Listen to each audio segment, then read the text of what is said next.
सनरेख बिंदु क्या लिखवाए थे? सनरेख बिंदु।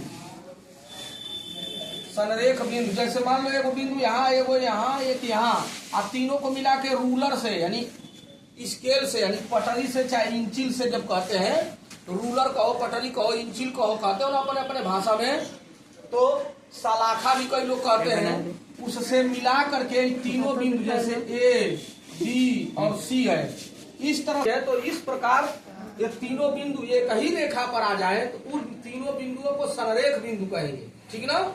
दो या दो से अधिक अनेक बिंदु जो एक सीधी रेखा पर स्थित हो तो उसको कहते हैं सनरेख बिंदु। समझ गए?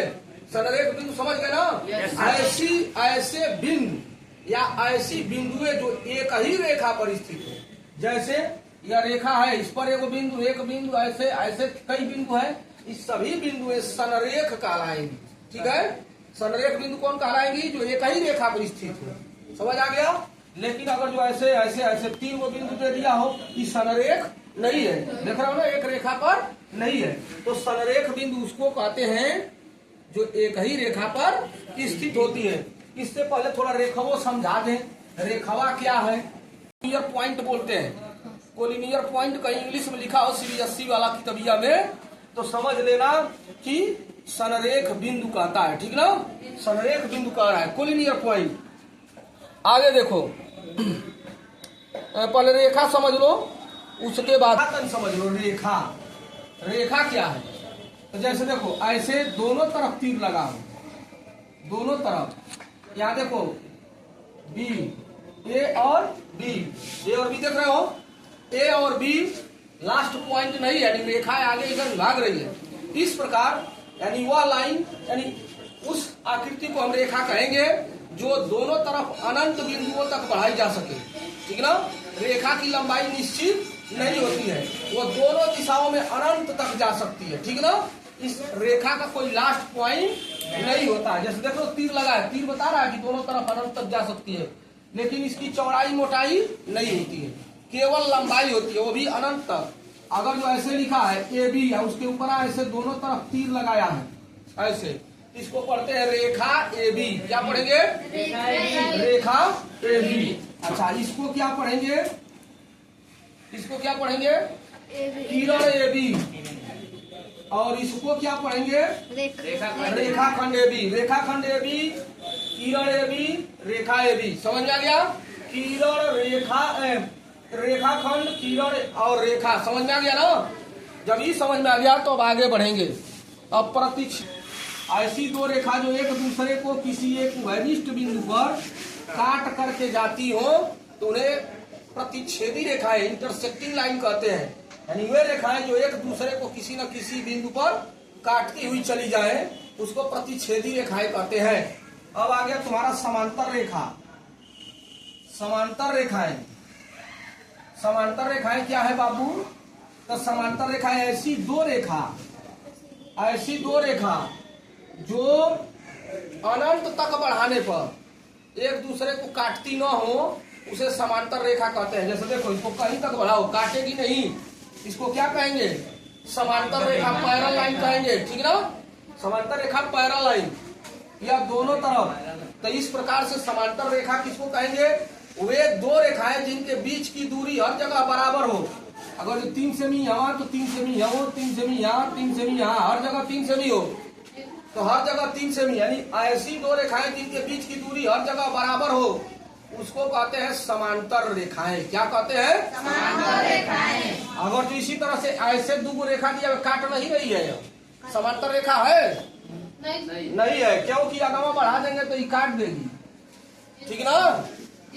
आगे बढ़ा देंगे तो क्या कर देगी? काट देगी। इसलिए समांतर रेखा नहीं है। समांतर रेखा कौन है? यह है जिनके बीच की दूरी हर जगह बराबर हो, चाहे अनंत तक बढ़ाए तो कहीं कटवे न करे, उसको कहते हैं समांतर रेखा। अब इसके बाद क्या बचा? मध्य बिंदु क्या कहलाता है? जैसे मान लो यह रेखा ए बी है, आई है 8 सेमी का, तो रेखाखंड का अंत बिंदु होता है, इसका मध्य बिंदु क्या कहलाएगा? एकदम बीचवा में आवे वाला बिंदु मध्य बिंदु कहलाएगा। जैसे ए बी रेखा है तो रेखा ए बी है तो इसके एकदम ठीक मध्य में पड़ने वाले बिंदु को हम क्या कहेंगे? मध्य बिंदु कहेंगे। जैसे 8 सेमी का है तो चौथा नंबर का जो बिंदु आएगा एकदम बीचों बीच 4, वह क्या होगा? मध्य बिंदु कहलाएगा। समझ में आ गया?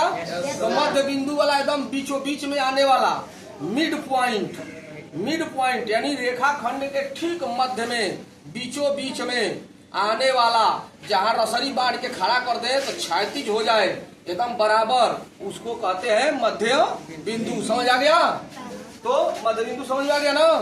अब मध्य बिंदु के बाद और क्या बचा है? अब मध्य बिंदु के बाद इसमें कुछ नहीं बचा है। यह रेखा के कुछ चीजों को हमने बेसिक चीजों को बताया, फिर से एक बार दोहरा देते हैं, समझ लो, क्योंकि आगे इसका काम लगेगा। सबसे पहले पॉइंट समझो। पॉइंट क्या है? अत्यंत सूक्ष्म वह आकृति जो कागज के तल पर नोकीले पेंसिल से बन के आती है, जिसे बिंदु कहते हैं। उसकी लंबाई, चौड़ाई, मोटाई, ऊंचाई कुछ नहीं होता है। इसके बाद लाइन सेगमेंट रेखाखंड, यानी वह रेखा का भाग जिसका लंबाई निश्चित हो, जिसमें 2 अंत बिंदु हो, रेखाखंड कहलाता है। किरण, वह रेखा का वह भाग जो एक निश्चित बिंदु से निकलकर एक ही दिशा में अनंत तक जाए, उसको किरण कहते हैं। और प्रतिच्छेदी रेखाएं जो एक दूसरे को हलाल करती हो, काटती हो, एकदम एक बिंदु पर काटती हुई जाती हो, उसको कहते हैं प्रतिच्छेदी रेखाएं। और समांतर रेखाएं, ऐसी 2 रेखाएं जो एक दूसरे को कहीं काटती न हो, एकदम निकलती जाए सीधे सीधे कहीं तक बढ़ते हुए चली जाए, बीच की दूरी हर जगह बराबर हो, समांतर रेखाएं कहते हैं। लेकिन रेखाखंड का मध्य बिंदु क्या कहलाता है? तो मध्य बिंदु यानी बीचों बीच में आने वाला हुआ बिंदु रेखाखंड का मध्य बिंदु कहलाता है। कोलिनियर पॉइंट क्या है? तो कोलिनियर पॉइंट एक ही रेखा पर स्थित होने वाले सभी बिंदु कोलिनियर पॉइंट कहलाते हैं। यानी जो एक ही रेखा पर स्थित हो उसको हम संरेख बिंदु कहते हैं। कोलिनियर पॉइंट यानी संरेख बिंदु। और कुछ बचा है, संगामी रेखाएं बचा है। संगामी रेखा किसको कहते हैं? ऐसी 2-3 रेखाएं जो एक ही बिंदु से होकर जाती हो, उसी उन रेखाओं को संगामी रेखाएं कहते हैं। और जिस बिंदु से मिल करके जाती है उसे संगमन बिंदु कहते हैं। जैसे संगम लगता है, कई नदियां आके एक जगह मिल जाती है तो उसको क्या कहते हैं? संगम। कई वो रेखा एक के बिंदु पर मिल करके जाती हो तो उसे संगामी रेखाएं, और जिस बिंदु पर मिलती है उसको कहते हैं संगमन बिंदु। समझ में आ गया? बस यही तक रहेगा, आगे कल देख लिया जाएगा।